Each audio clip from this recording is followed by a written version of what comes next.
बहुत ही पावन अवसर है।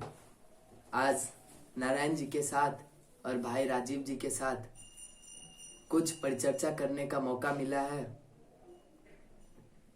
हमारी संस्कृति और सभ्यता,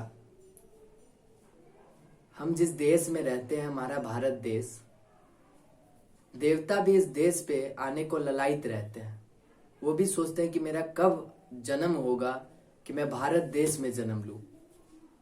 और हम भारत देश में जन्म लेके भी अपनी संस्कृति को भूलते जा रहे हैं। कहीं ना कहीं इसमें हमारी ही गलती है। ये देश लोकतंत्रात्मक देश है, लोकतंत्रात्मक देश है और इसकी अखंडता ही हमारी जरूरत है। लेकिन कुछ एक नेता अभद्रजनक टिप्पणी करते हैं हमारे रामचरितमानस पे। आज हमारे पास हमारा ये रामचरितमानस तुलसीदास जी की कृति है। बहुत बड़ा उपन्यास है ये, हमारा धर्म ग्रंथ है। कोई भी नेता सिर्फ टिप्पणी करेंगे तो सिर्फ रामचरितमानस पे टिप्पणी करेंगे। अरे आपको टिप्पणी करना है तो और भी काफी सारे धर्म ग्रंथ हैं। कुरान पे टिप्पणी क्यों नहीं करते? बाइबल पे टिप्पणी क्यों नहीं करते? सिर्फ रामचरितमानस पे टिप्पणी क्यों करते हैं? आप अनड्यू एडवांटेज क्यों ले रहे हैं? हमारा देश हिंदुत्व है, इसमें हमें कोई शक नहीं, पर यह आप क्यों नहीं मानते? आप रामचरितमानस पे टिप्पणी करते हैं। अगर इतना ही आपके पास नॉलेज है तो आप एक और रामचरितमानस लिख दीजिए, तब मानने वाली बात होगी। आपको संशोधन चाहिए। गलत क्या है? किसी भी नेता को पूरा रामचरितमानस का ज्ञान नहीं है, पूरा रामचरित पंचम सोपान सुंदरकांड का ज्ञान नहीं है। एक चौपाई है 48 नंबर दोहा में कि ढोल गवार शूद्र पशु नारी सकल तारना के अधिकारी। बस इस पे टिप्पणी करेंगे और इसमें भी और कुछ नहीं। नारी कि नारी को तारीफ करो, तुलसीदास जी ने ये लिखा। लेकिन क्या आपको पता है कि उसमें उसका अर्थ क्या होता है? नारायण जी से आज इसी पे कुछ चर्चा करेंगे हम। तो नारायण जी हमारे बीच हमें बताएंगे कि इसका अर्थ वास्तव में है क्या। तो नारायण जी सबसे पहले जय मिथिला, जय मैथिली। ढोल गवार शूद्र पशु नारी सकल तारना के अधिकारी। तुलसीदास जी ने ये लाइन क्यों लिखा और इसका वो समझाना, वो अर्थ बताना क्या चाहते थे, ये हम लोग को बताएं। सबसे पहले आप दोनों लोग को धन्यवाद, बहुत बहुत। देखिए, धर्म तो एक ही है, सनातन, बाकी सब पंथ हैं। लेकिन आप जो रामचरितमानस पे कोई भी क्यों टिप्पणी कर रहा है? अगर आप वो लाइन देख के आपको गलत लग रहा है तो बाद बाकी सबका तो अनुसरण आपको करना चाहिए ना। सब सही है तो सबका अनुसरण कीजिए आप। और वो जो चौपाई है, ढोल गवार शूद्र पशुनारी सकल तारना के अधिकारी, उस पूरा रामचरितमानस के पंचम अध्याय सुंदरकांड के 48 और 49 नंबर दोहा के बीच में लिखा गया 7वां या 6ठा चौपाई है वो, ढोल गवार शूद्र पशुनारी सकल तारना के अधिकारी। देखिए, आज मैं आप लोगों का इसका 2-3 अर्थ बतलाता हूं विभिन्न प्रकार से। आप लोग समझने का कोशिश कीजिएगा। एक लाइन है, कनक खाए बौराय मनु कनक पाए बौराय। कनक का मतलब सोना भी होता है और कनक का मतलब धतूरा भी होता है। तो कनक पाके भी बौराता है मनुष्य और कनक खाके भी, यानी सोना बहुत सारा मिल गया फिर भी वो बौरा जाता है और धतूरा खा के वो बौरा जाता है। इसी तरह ये जो चौपाई है, ये चौपाई में है क्या, जो समुद्र भगवान राम से कह रहे हैं, जो ये सब शिक्षा के अधिकारी है। इसका मतलब ये नहीं जो आप पीट दीजिए जाके उसको। पीटने का अधिकारी ऐसा कहाँ उस पर लिखा गया है? उसमें बोला गया है शिक्षा देने का अधिकारी है। यानी हमारे देश के प्रधानमंत्री इंदिरा गांधी थी।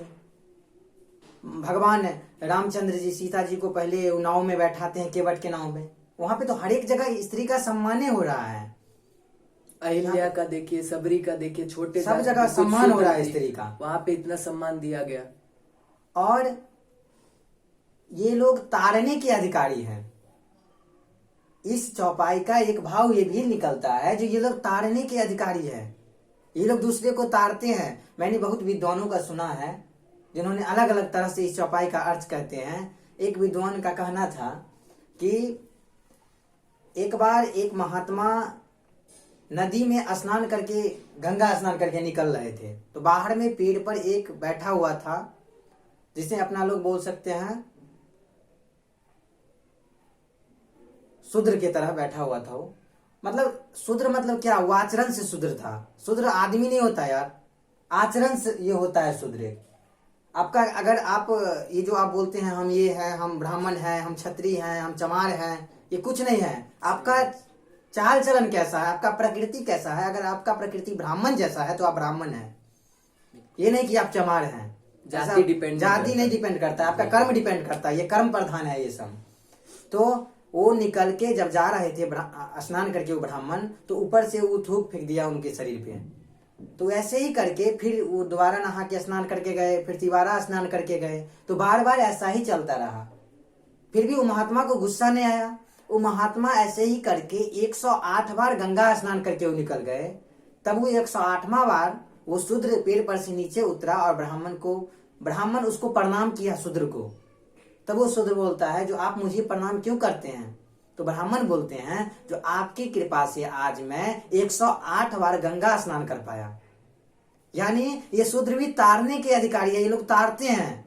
इसका विभिन्न अलग अलग तरह के अर्थ समझिए ना इसको। मैं जो बोला कनक खाए बौराए मनु कनक पाए बौराए, अब मैं ये भी बताने जा रहा हूं, जो ये ढोलक है ये पीटने का अधिकारी जिसे आप लोग बोलते हैं, ये तारता नहीं है क्या? एक ढोलकिया जा रहा था प्रोग्राम करके, तो रास्ते में बहुत सारा पैसा मिला था उसको, प्रोग्राम में जा रहा था तो रास्ते में उसको चोर मिल गया, डाकू मिल गया। बोला तुम पैसा निकालो नहीं तो अभी मैं यहीं पे तुम्हें मार डालूंगा।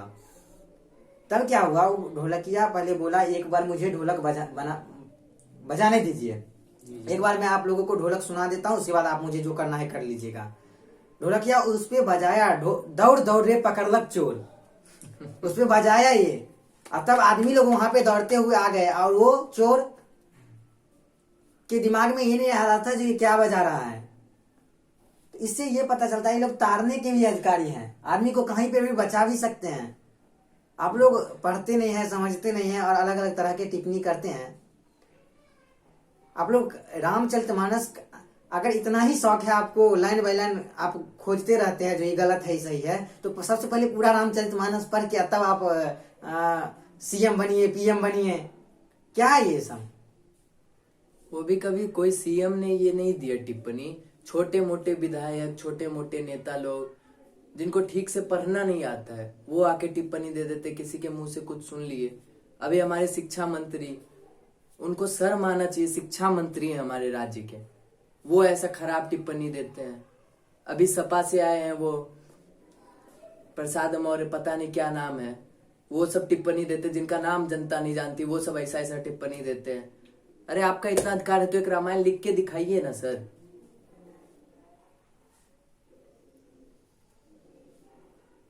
हमारे बहुत बहुत धन्यवाद।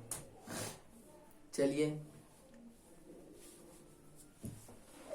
जय जय सीताराम।